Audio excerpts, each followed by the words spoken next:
Todd Monken at a press conference today, and he said some interesting things, particularly about Lamar Jackson. Let's talk about it. Now, if you don't know Todd Monken, if you don't know the Ravens offense, Todd Monken is the offensive coordinator, former coordinator of the Cleveland Browns in the NFL, and then obviously national championship with the Georgia Bulldogs.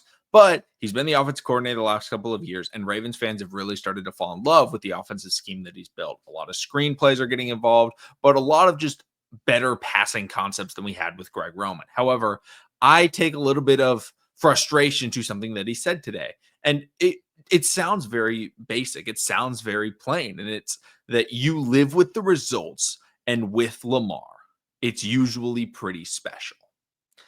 And that frustrates me. I don't like that quote. I don't like it at all because it really puts how much pressure he has on Lamar Jackson to carry this offense rather than a coordinator going out there and saying like, hey, like we're really trying to help our players the most, right? I got to be the guy, that's coming up with these good plays, this good scheme. But instead, it's more of a, hey, like Lamar Jackson's going to get us as far as he can. And like that inherently puts the blame on Lamar Jackson. And that's what's been done Lamar Jackson's entire career, which is one of the most frustrating things in the NFL. Greg Roman was an offensive coordinator that kind of worked early on in Lamar Jackson's career because the Ravens didn't necessarily have the receivers. They wanted to get at least somewhat of a ground game going. But after that first season in 2019, it was very clear that, hey, it's not going to work in the postseason because we watched them just refuse to run the ball against the Tennessee Titans in the playoffs. And obviously, the next couple of years continued the same problems of the passing game. They couldn't get it going. But Greg Roman, the reason he was brought in was, hey, he's one of the best run game coordinators in the NFL. He's going to help us get a good run game. And he did. But then it was time for him to move on because in the passing game, Greg Roman said, Lamar Jackson, you are the script.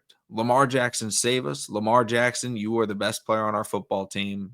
God help us. That's basically all that Greg Roman did in the passing game. I mean, he had receivers running into each other, tight ends running into each other, like random players just not playing anymore all of a sudden, like players that were productive at wide receiver. Greg Roman could not get the passing game going.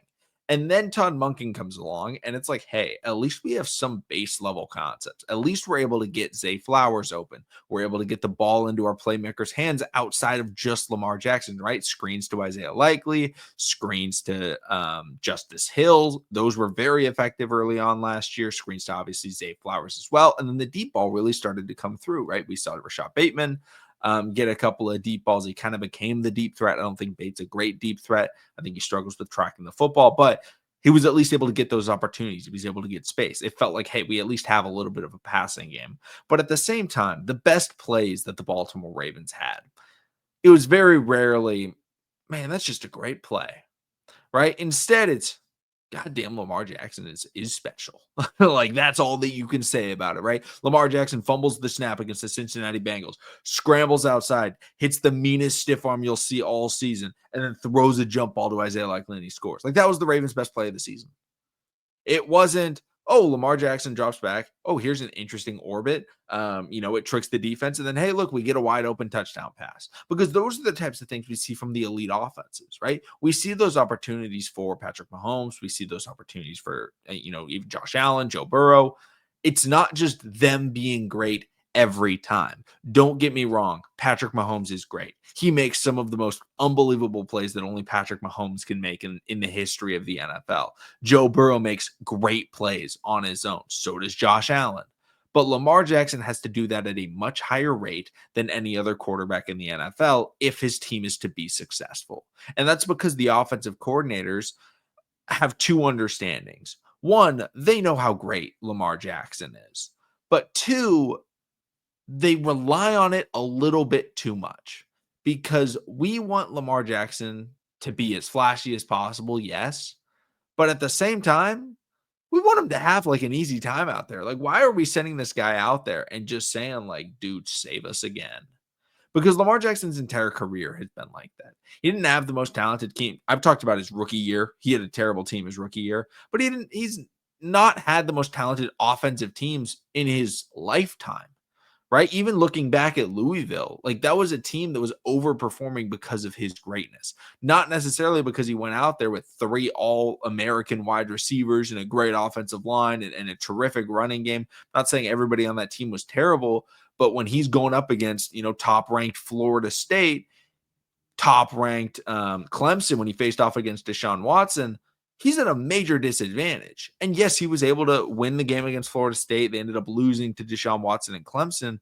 But it went to show that, like, hey, this guy is going to carry players that are worse than him. He's absolutely going to put that backpack on. He's willing to, he'll hike Everest. He'll climb Everest for you if you ask him to. But that doesn't mean you should ask him to. That means that, hey, if need be, yes, he can save us, but that shouldn't be the first plan. That should be the backup plan. We should rely on Lamar Jackson to save us when our offense can't get things going, rather than just saying at the start of the game, hey, Lamar Jackson, be great. Because that's the type of thing that hurts a lot of great quarterbacks when you look at them historically, right? Aaron Rodgers was asked to be great in Green Bay for most of his career. Once LaFleur got there, he really had an offensive system that was able to help him out. They weren't able to get it done. Their defense really struggled against the 49ers, mostly in the playoffs. But for the most part of his career, Mike McCarthy was just like, go out there, be great, Rodgers. And Rodgers was able to get a Super Bowl. Got to give hats off to him. But Lamar Jackson, you want him to be able to have an offensive coordinator, have an offensive mind that says, hey, I can be great too. We're going to be even greater together. Because that's what Patrick Mahomes has. He has Andy Reid. He has these great offensive schemes where he can go out in the regular season and, have an okay touchdown to interception ratio, then get to the playoffs. And when things tighten up, he's able to be great. He's able to do what Patrick Mahomes does and make these special plays, but still have the reliability of a consistent offense to fall back on. Because that's what teams are focusing on, because that's what happened in the regular season. And he ends up getting to the Super Bowl. And unfortunately for him, he faced an absolute, roundhouse kick of a, fight in the Philadelphia Eagles. They were ready to go because they also had a really good scheme, which Jalen Hurts didn't have to be special in the Super Bowl. They had a good offensive scheme. They had Saquon Barkley, terrific offensive line, good wide receivers, actually great wide receivers, solid tight end. And they were able to run through the Chiefs, right? Hurts didn't play bad. He didn't play perfect, but he played good. And he was able to win Super Bowl MVP because his offensive mind helped him.